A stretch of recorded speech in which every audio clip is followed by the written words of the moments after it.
Shalom, shalom, everybody. Welcome back to another episode of the Pulse of Israel here in our eternal and ancestral homeland, the land of Israel, in our beautiful, indigenous, biblical, and indivisible capital, Jerusalem, since King David's time. I am sitting once again with a guest I love to talk to because this is a man who understands what is going on in the world and is not afraid to say it. Mr. Ken Abramowitz from Save the West. Now, Ken, it's really an opportune time to be talking to you today because here in Israel, the Israeli people were just taken for a shock where our defense minister has basically come out publicly on television challenging the prime minister, challenging the goals of this war, saying that he no longer believes in the goals of this war because we have to give over Gaza to the Palestinian Authority, which he knows there's no difference between the Palestinian Authority and Hamas. Netanyahu knows, the Israeli people know it. The Israeli soldiers in Gaza are not fighting and losing their lives, and my own children are not fighting and losing their lives in order to defeat Hamas and hand Gaza over to a different terror organization, the Palestinian Authority. So there is a feeling of anger and betrayal that this man who was voted in telling the people that he knows the Palestinian Authority is evil and the same as Hamas, yet giving over the talking points of the Biden administration, together with Gantz and Eisenkot, also from the center left. And it seems like they're more interested in fulfilling the policy goals of the Biden administration, which are not in the interest of providing security for Israel and the Israeli people, and instead of fulfilling their role to defend Israel and the Jewish people. So, first of all, what is your insight into this reality that many Jews in Israel have now woken up to understand, and possibly many Jews or non-Jews around the world as well? Well, you're basically asking the question, why is life unfair? So do you want me to answer that? Take it in whatever direction you want, Ken. Okay. Well, taking this theme of why is life unfair for Israel, you have to go back 3.5 years to America. Why is life unfair in America? The people we have running in America right now are not real Americans. They're imposters. Wow, that's a strong thing to say. People will say, wait a second, Biden is American, Joe Biden is American, Anthony Blinken is American, Kamala Harris is American. What do you mean they're imposters? The imaginary fingerprints of our enemies are all over the place. And these imposters, who stole the election, by the way, 100% chance they stole the election, do not represent real Americans and do not represent America's self-interest. So the reason there's a gulf between America and Israel is not because of Israel, it's because of America. In other words, Israel's acting in its own self-interest, which it should. It's, in effect, acting in America's self-interest as it should, as a loyal ally. It's America that's not acting in its own self-interest. So the reason Biden doesn't like Netanyahu is not because Netanyahu's bad, it's because he's good. He's a good leader. I won't pretend he's perfect. No, I haven't met a perfect leader. Moshe Rabbeinu came the closest to a perfect leader, but he's not around right now, so he's not in the competition. The biblical Moses, yeah, right? So he's not running for prime minister anymore. So the prime minister is protecting Israel from what I call the two elephants in the room. You have that expression in Hebrew, an elephant in the room? Yeah. Yeah. Okay. So there's two elephants in the room. Pretend this is the Middle East, or this room represents the Middle East. So there's the Qatari, Turkish, Muslim Brotherhood elephant, and there's the Iranian Shiite terror organization with 500,000 worldwide terrorists elephant in the room. These are the two elephants in the room. So the prime minister is protecting Israel from these two elephants. These two elephants were financing Hamas. which is just a proxy army, I call them a death cult, part of the Iranian death cult and the Muslim Brotherhood death cult. So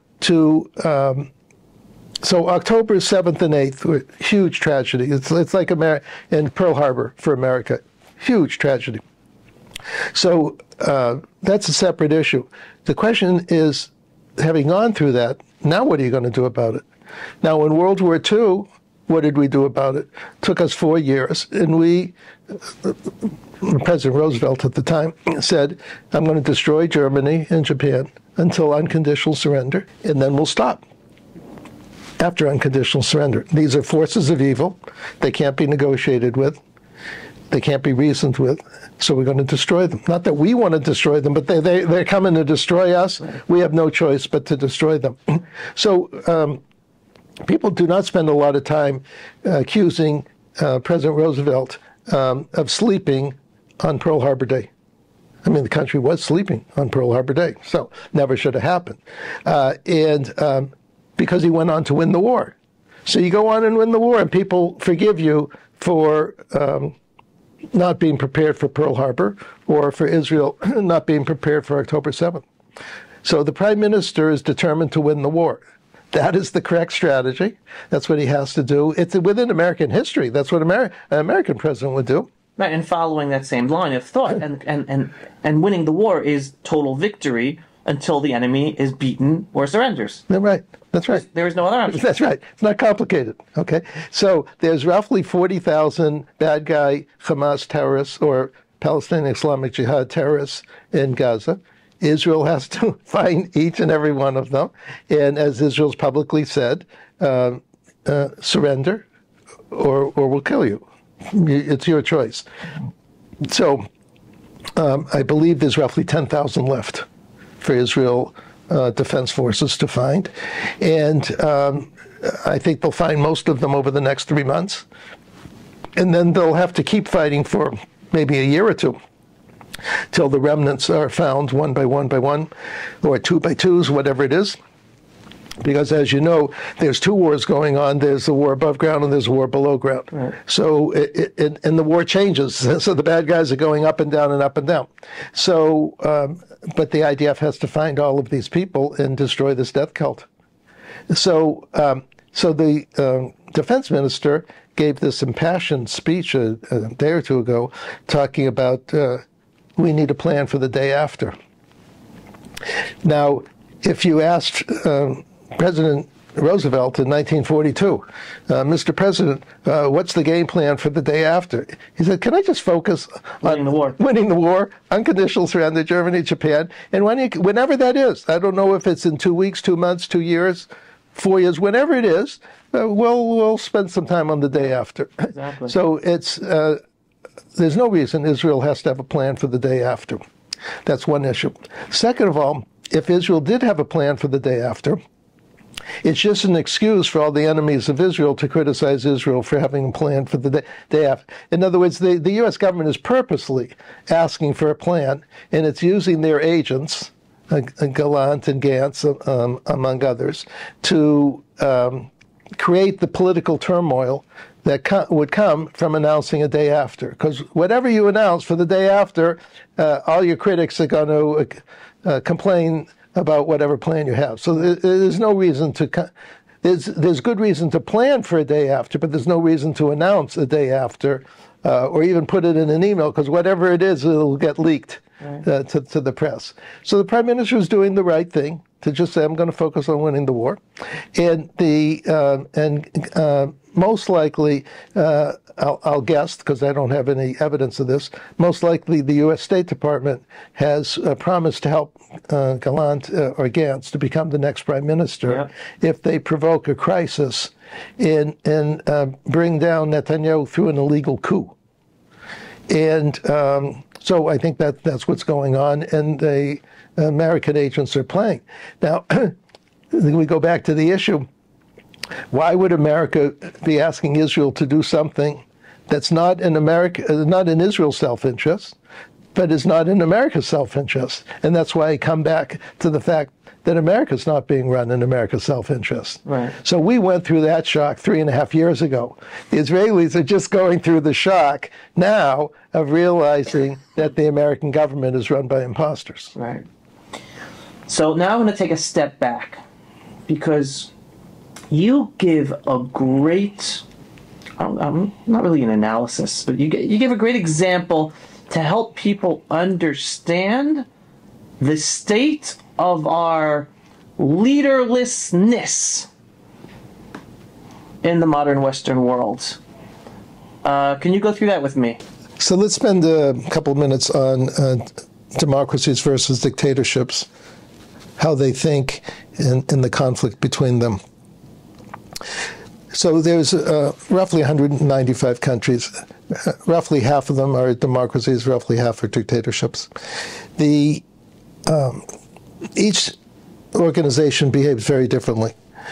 Democracies are bottom-up organizations with we the people tell the government what we want, and dictatorships obviously are top-down. So the dictator tells the people what they want. And the people can't get rid of the dictatorship or the empire, etc. Right, until it comes crashing down, which it always does, but it never falls on a timely basis. It falls whenever it's about to fall. So the Soviet Union lasted for 3 generations, and then it fell. So that's not unusual for dictatorships, because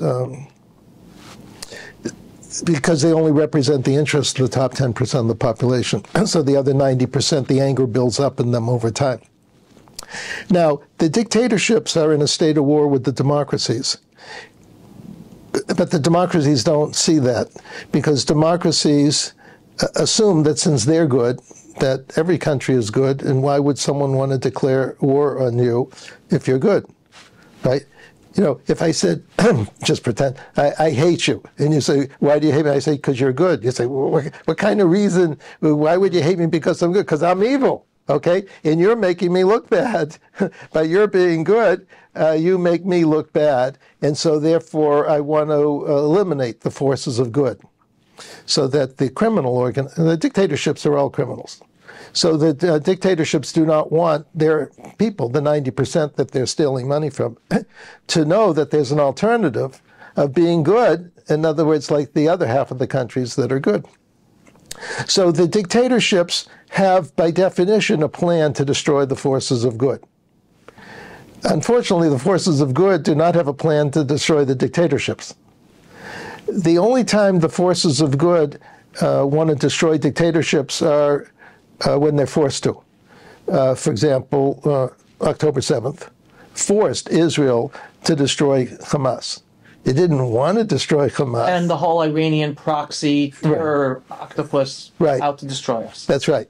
And similarly in World War II, Pearl Harbor forced America to confront Germany and Japan. It didn't want to. I'll go even further. Even if the Israeli government or America would have preempted, the democratic system of the voice of the people would have been against it. Like, why are you going to war? That's right. Why are you doing this? Right. Like, the Israeli people, the media, they would have gotten Israelis up in arms and upset. Oh, look at this government. It's trying to destroy Hamas. There's no reason to destroy Hamas. Hamas just wants to live in peace with us. That's right. It's only because of October 7th. That's right. Because of Pearl Harbor that then there's the public support for us to go after the evil and finally take care of it. Right. So one of my arguments is sort of what you just said, is that the forces of good have to prepare for war every single day and then wait till the force of evil give them the excuse to attack. So now it's very difficult to explain that to the population. Vote for me for prime minister, for president, because I'm going to prepare for war every single day. I'm going to spend money for it. As a result, I can't give you the subsidies that you might be wanting for your children, grandchildren, education, or healthcare, whatever, retirement. But I'm going to put it in the military. And as soon as the bad guys do something bad, I'm going to use it as an excuse to destroy our enemies. That should be the strategy. It's very difficult to explain that politically of why you should vote for me in this hypothetical example. So, in general, the democracies do not have a strategy to win, do not have a strategy to go to war, and are not prepared to go to war. Every single democracy is underspending for national defense between, I would say, 25 to 100%, depending on the country. And Israel was no different than all the other democracies. Right, and our military leadership over the years. And again, we're living in the Middle East. We're surrounded by enemies. Our military leaders know we're surrounded by enemies. They know our history of our enemies always trying to destroy us. And even they, over the past 3 decades, since Oslo basically, have been working to make our army a smaller army. Getting rid of tank units, getting rid of army units, of soldiers, and making it a smaller army, more of a high-tech army, being more dependent on technology than on actual soldiers, thinking we're never going to have another war. And this was their actual strategy. We're never going to have another war in enemy territory. That was their actual strategy. And they're talking about military leaders. So the people were left defenseless. That's right. Now, some of it is the problem of democracy. In other words, people ask the government, give me something. You want me to vote for you? Give me something. So give me a subsidy for you can fill in the spaces. There's always a needed subsidy for something. So every time the government gives you a subsidy, or me a subsidy, it comes from somewhere. So what the government was in effect saying, and the people were demanding, take the money from the military. I don't care where you take it, but it always comes from the military. Give me the subsidy. And then, so the military leaders for the past 30 years should have said, no, we're not playing that game. That I know, Mr. Politician, that's what you think you have to do to get elected. But my job is to protect you. And if you want me, the police, me, the army, any national security agency to protect you, I need resources. I need them now. And you're not going to keep cutting my budgets because you want to take the money and subsidize people in order to buy their votes. And then you expect me to protect you when something bad happens. So the military leaders didn't defend themselves well enough over the years. And then they started believing the nonsense from the elected officials. Oh, we don't need an army this big, and we don't need those weapons, and we can delay on this. And so they became part of the process. But bear in mind, in a democracy, the problem began with the people in terms of their demands of, by the way, normal, natural demands. I'm not saying there's something wrong with people. Right. No, but it points to the inherent weakness of the democratic system to protect itself properly. That's right. Which then leads me to my next question, because conceptually people can understand that. Okay, the bad guys are always prepared to destroy the good guys. The good guys are not always, are hardly ever prepared with a strategy, not to defend themselves from the bad guys, but to defeat the bad guys. It's just on the moment. Oh, they attacked us, now we have to go figure out a strategy. But I'm sure many people do not have the understanding, and this is what I'm asking you to provide, who the bad guys are today, and why are you saying that they have a plan to destroy America and destroy Israel and destroy the freedom-loving world? Who are they, and how long have they been working on this? Well, I'm going to tell you who they are, but they began with the Amalekites. Okay, so we're talking about the 3,400 years of history or so. So there's always bad guys, okay, and there's always war. So what I call World War III is also World War I. It's just the nature of human beings. Human beings are always in a state of war. Okay, so that we have to recognize that and prepare for that. Now, in particular today, who are the bad guys? I color code the bad guys: the reds, the greens, and the blues. So the reds are communists. Traditional color for communists is red, and that would be China and Russia and their friends. So that would be North Korea, Cuba, Venezuela, among others. And then there's the greens. Green is traditional color for Islam, but I particularly focus on Islamists. I don't call Islam the enemy or Muslims the enemy. I call the Islamists. Those are Muslim countries or terror organizations that use Islam as a cover to engage in political or criminal or terrorist activities. And so people don't want to say, oh, I robbed the bank because they had a lot of money there and I need the money. So, but if Allah told me to rob the bank, all of a sudden it sounds like, I'm on a mission from God type of thing, and it's more noble than just being a common criminal. But the Islamist countries are common criminals, dressed up in rhetoric. So that would be Iran on the Shiite side. Roughly 15% of Muslims are Shiite, and 85% are Sunni. On the Sunni side, it would be Qatar and Turkey who are financing the Muslim Brotherhood. So those are the two Islamist organizations. Now, they have a lot of friends and allies, and there's many, many different names of their allies. So Hamas was an ally or a proxy of both the Iran terror organization and the Qatar-Turkey Muslim Brotherhood terror organization. So that's an example of someone who was working for both of them at the same time.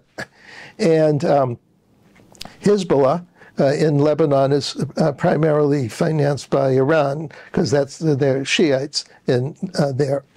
And the Houthis are Sunni, and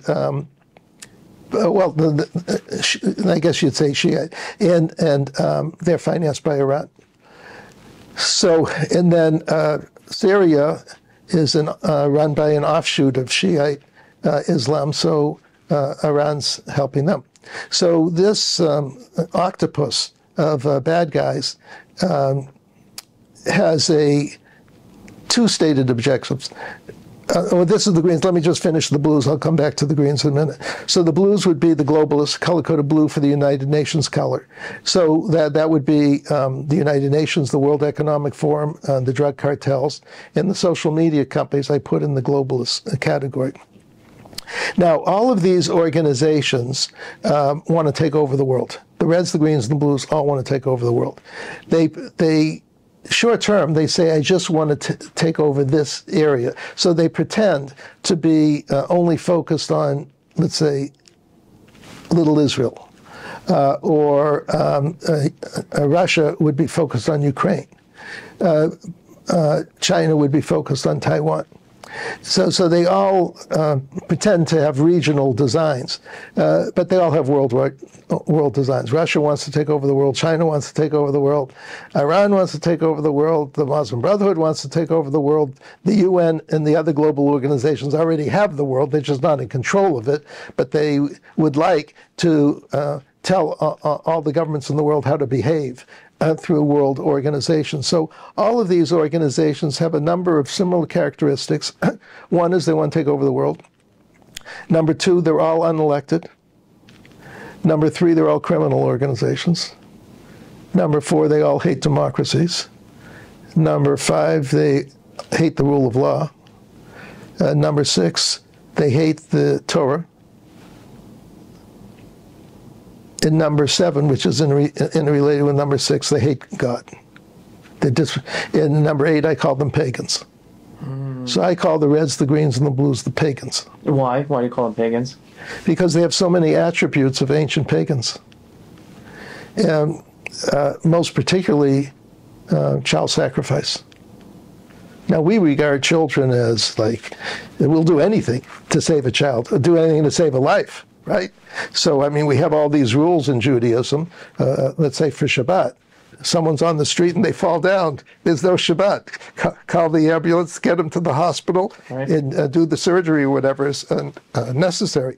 So we'll do anything to save a life. That's what democracies are all about, Judaism in particular, but the Christian countries would agree. But then when the pagan influence comes in, it's you get to child sacrifice. So, for example, abortion is human sacrifice. Now, they don't make it into like a religious ceremony, but first it starts with the first 3 months it's because the mother should make a decision if she has to. Then there's a debate about the next 3 months, but with the full pagans, it's even in the 9th month it's okay. Right, you even have states that have already passed laws allowing up to the end, even to birth. Another week, the 9th month plus a week, right, if you need another week to decide. We're not talking about medical reasons. It's right, based on choice. Yeah, so that's infanticide, and the pagans would have made a nice ceremony about it, and we don't make ceremonies, we just do it.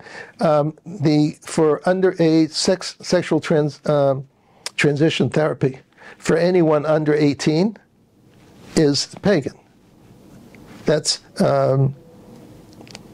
human sacrifice. It's not human sacrifice in the sense that we're killing people, but we're destroying the quality of their life. As one doctor was quoted, 100% of sexual transition therapy fails. I can't make you a woman. I can spend $1 million on drugs and surgery, but I'm going to fail. You're not going to be a woman. Right. And to just show how successful the brainwashing has been in Western society. I mean, I've seen videos of parents or grandparents saying how they would never allow their children or grandchildren to have a tattoo because it's irreversible. But of course, they would allow for sex sex change. Right. And then asking, but isn't that also irreversible? And you see them like the brainwashing is so successful, and these are adults. Right. Now, by the way, you can't set up a checking account if you're under 18. Now, all of a sudden, you can make a decision of that magnitude. Okay. By law and forbidding parents from being involved in the decisions. It's right. insane. It's sad. And now the Islamic terror organizations, they encourage not just infant infanticide, they encourage everybody to kill themselves for Allah. Right, and here in Israel, we experience that, seeing how Hamas uses their civilians, their children, the mothers as human shields, children as suicide bombers. I mean, it's all there. And then you see the videos of parents praising their children for being martyrs, that they sacrificed themselves in order to kill Jews. So it's right there. Also, roughly 3,000 bad guys invaded Israel on October 7th, and about 1,000 were killed. They all had to know that they were going to get killed. Only 1/3 of them got killed.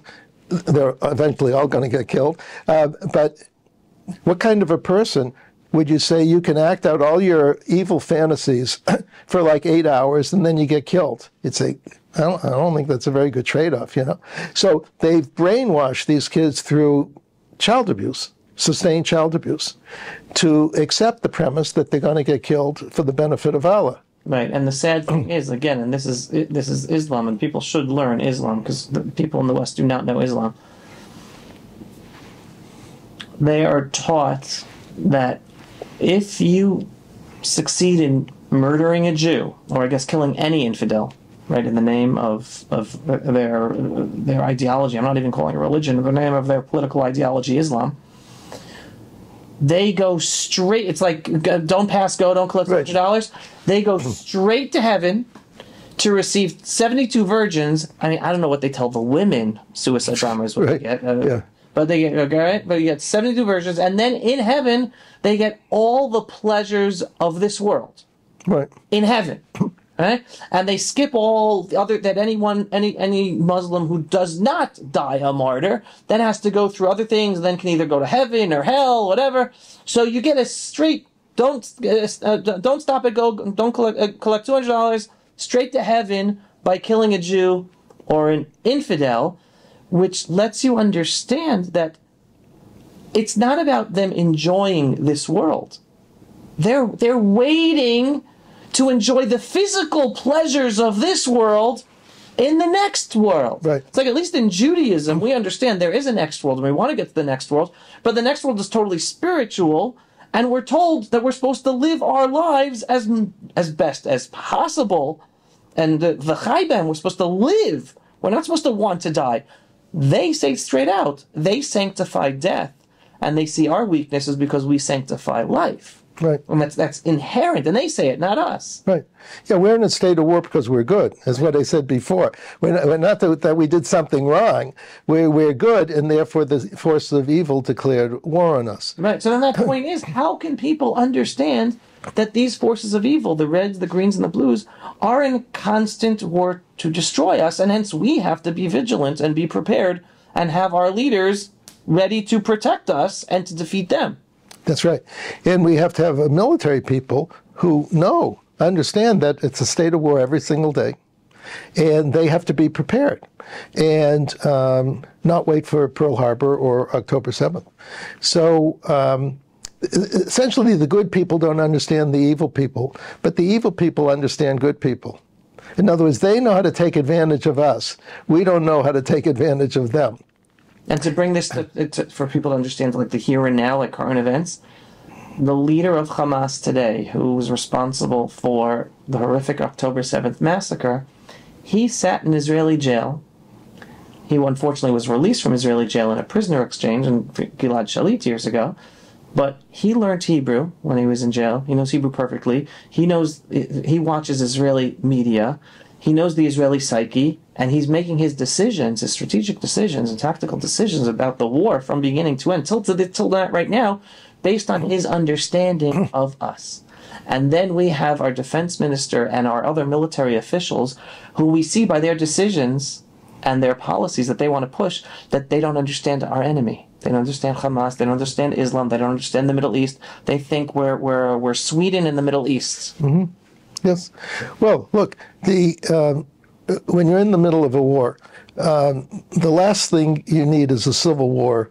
When all the enemies are fighting you over there, the last thing you need is to fight yourself internally.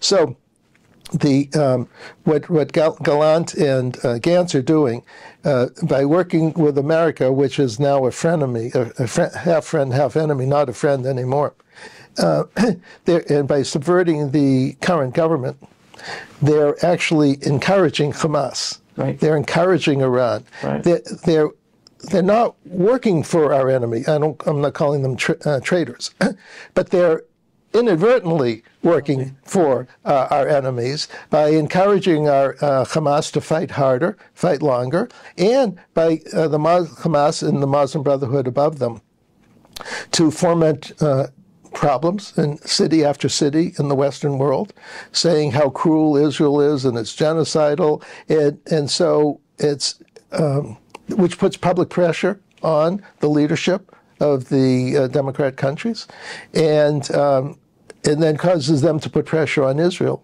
to let up and stop destroying Hamas. So just as we saw roughly a year ago with the complaints over the judicial reform, the Prime Minister was proposing very, very modest judicial reform. Yeah, it was hardly going to make a dent. Right. And they had to be done, but it was hardly making a dent to the changes that are necessary. Right. And the opposition to the Netanyahu purposely blew out of proportion the very modest changes that were being proposed. They were being encouraged by the American State Department in order to purposely bring down the Prime Minister through an illegal coup, aided by the Supreme Court, by the way. Yep.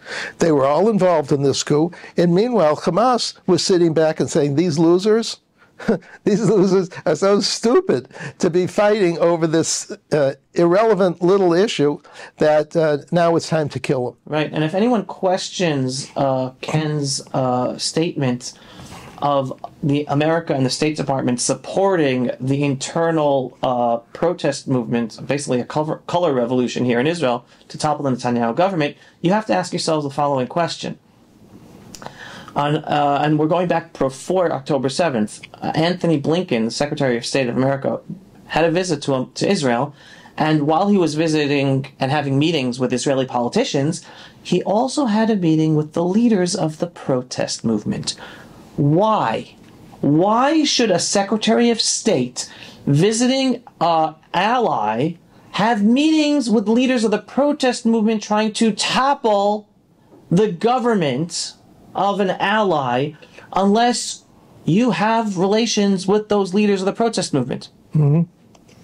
And bear in mind, the protest movement was against Israel's national security interests and America's national security interests. So you go back to the original question of why is the Secretary of State not acting in America's self-interest? Right. And now you get to the problem was that I called them imposters. They were not elected. There's a 100% chance Biden lost the election. They were not elected by the American people. They just ran in and pretended that they were elected. Right. And now we're stuck with them for 3.5 years. But they're not managing American national security interests. Right. And actually, in terms of the actual American elections of 2020, I did a number of videos at election time pointing out all of the question marks and all of the questionable things that were taking place that showed that it was a stolen election. So it was and the truth will come out for everyone to see one day. In the meantime, it's still a question mark for many people, but I was talking about it live election time 2020, and you're talking about it now. Yeah, we just have to digress for 60 seconds of how they stole the election, because it's very important, because they're playing the same games in Israel. Okay. They use many techniques, but put it into three categories to keep it simple. Everyone focus on there's issue 1, 2, and 3. People focus on issue 3 in America, which is the games they played on election night or election week. But preceding that were game number 1 and 2. Number 1, slander the candidate. So there was the Russian hoax, the Ukraine hoax, impeachment 1 and 2. Now there's indictment 1, indictment 2, indictment 3 and 4. That's all election interference. In Israel, the prime minister's been under investigation for 10 years now. 30 years. Since he came into power in 1996, they've been trying to take him down. Okay, so that's step number 1, slander the candidate. Number 2, do not allow the candidate to properly respond to the slander. So in America, there's gag, we call them gag orders. What's happening again now? Yeah, happening again right now to Trump. Also, suppression of freedom of speech. Right, they also put the gag orders on Netanyahu for his cases. Same thing. Right. Also, the government conspires with the social media companies to suppress the voices of the leader in particular, but conservative thinkers at the same time. And then step number 3 is you play a game on election nights. Now, Israel, I'm told you don't play many games on election nights. Right. We have paper ballots here. So I tell people, whenever it comes to power, people are always going to try to play games, but it's much harder to steal a lot of votes when you're talking about a very procedural, people-heavy process of counting votes in Israel with paper ballots. So it's much harder to steal. I'm sure little votes here and there are stolen, but on a massive level, it's much harder. But in both societies, the bad guys play the first 2 games. Slander the candidate, be prime minister, Bibi's a prime minister. Right. Okay? So, and then number 2, suppress his voice. And then you have an election. Now, in America, we have all 3 problems. We have slander the candidate, suppress freedom of speech, and they play games on election night. Right. So we have 3 of the 3 problems. You only have 2 of the 3 problems. Correct. Yeah. So, but you can see the bad guys are using similar techniques. Now, behind the bad guys are all our foreign enemies. The fingerprints of the reds, the greens, and the blues are all over the place.